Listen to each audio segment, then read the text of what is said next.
What if 99% of the Earth's surface was suddenly covered in water? Hello, this is the host. This is the What If channel. And today, we're answering the extraordinary. What if 99% of the Earth's surface was covered in water? As with all great scientific theories, this one starts with a giant ball of burning gas 4.4 light years away. Just kidding. It starts with our planet Earth. But let's be real. If the sun went out, we wouldn't have a whole lot to worry about, because chances are we would go out with it. But what if instead of our star exploding, we were faced with a much more mundane problem, an extra 99% water? For perspective, all the water on Earth currently makes up about 71% of our planet's surface. So this hypothetical scenario would mean nearly doubling the amount of water on Earth. But don't get too freaked out yet.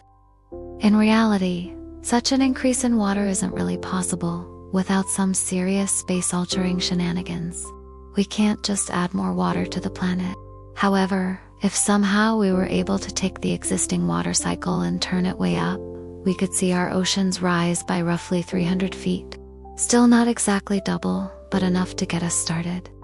And starting with day one, we immediately find ourselves knee-deep in some very literal problems. Day 1 to week 1.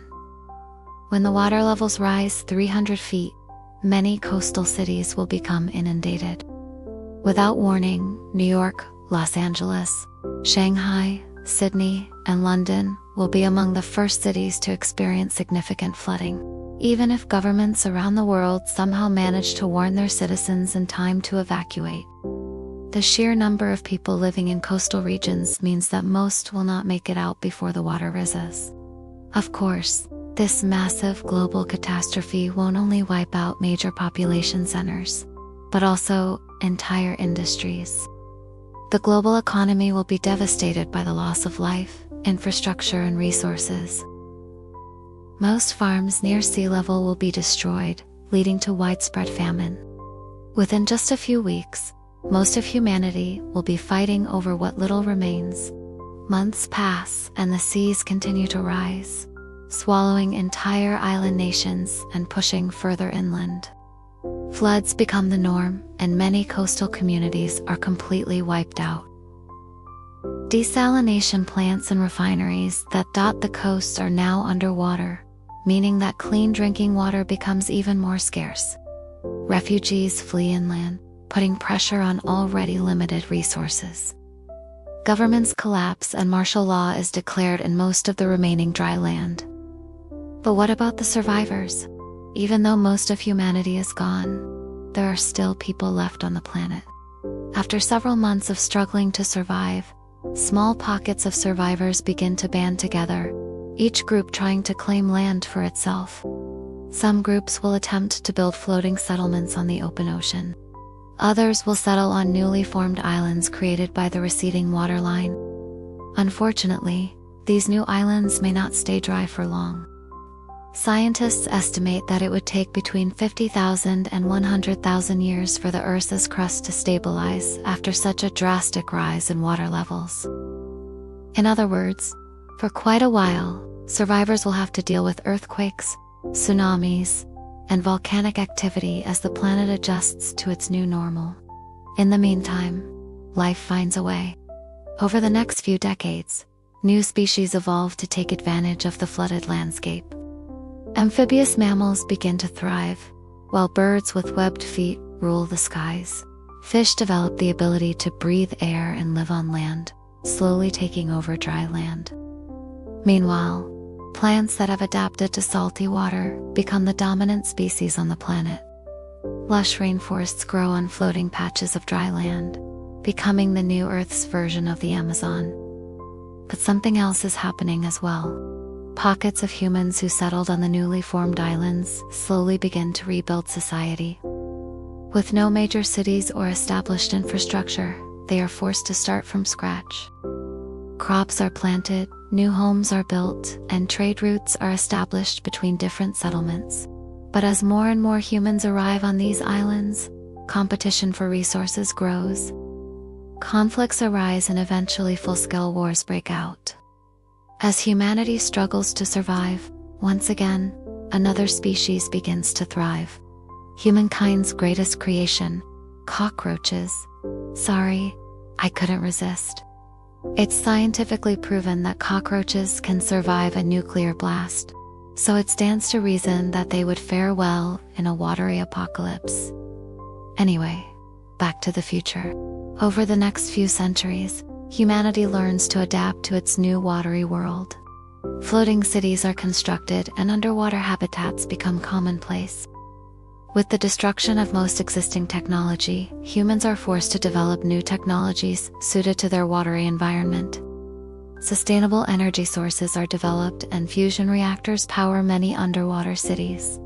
As humanity reaches new heights of technological achievement, they begin to venture out into deep space, seeking new homes among the stars. But what happens when they come back home? Millennia pass and the Earth is unrecognizable. The continents have shifted and new land masses have formed. Humanity has spread throughout the solar system, colonizing other planets and moons. Their goal? To build a new Earth, a planet teeming with life and free from the mistakes of the past. They terraform planets to make them suitable for human habitation, bringing life to barren worlds.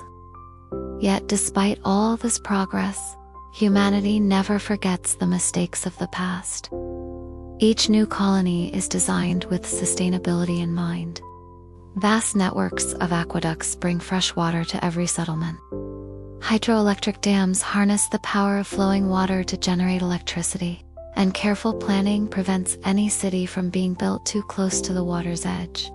As humanity enters the far future, it becomes the dominant species in the galaxy. Other civilizations marvel at their ingenuity and wondering how humans could have possibly rebuilt their world after such a cataclysmic event. It seems like the end of humanity was just a temporary setback. But here's the thing, maybe it was. Perhaps the entire story of humanity was always written in the stars. Maybe our destiny was to spread throughout the galaxy and become the most adaptable species in the universe. And maybe, just maybe, the rising seas were always part of the plan. All those billions of years ago when life first began to emerge on our little blue planet. The conditions weren't exactly ideal. In fact, the odds of life arising under such harsh conditions were astronomically small. But life found a way. And so did we. We adapted, evolved, and learned to thrive in a world that was never meant for us. Maybe the rising seas were just another test, another obstacle in our path to becoming the most adaptable species in the universe. And maybe we passed that test when we looked up at the stars and decided that no matter how high the water rose, we would never give up hope. We would keep reaching for the stars until we found a new home among them. So what if 99% of the Earth was covered in water? Maybe it wasn't a disaster after all. Maybe it was just the beginning. This has been the What If channel. And if you liked this video, make sure to check out more content. There's something there for everyone. And while you're at it, don't forget to subscribe so you never miss an upload. Until next time, I'm the host. This is the What If channel, and we'll see you in the next video.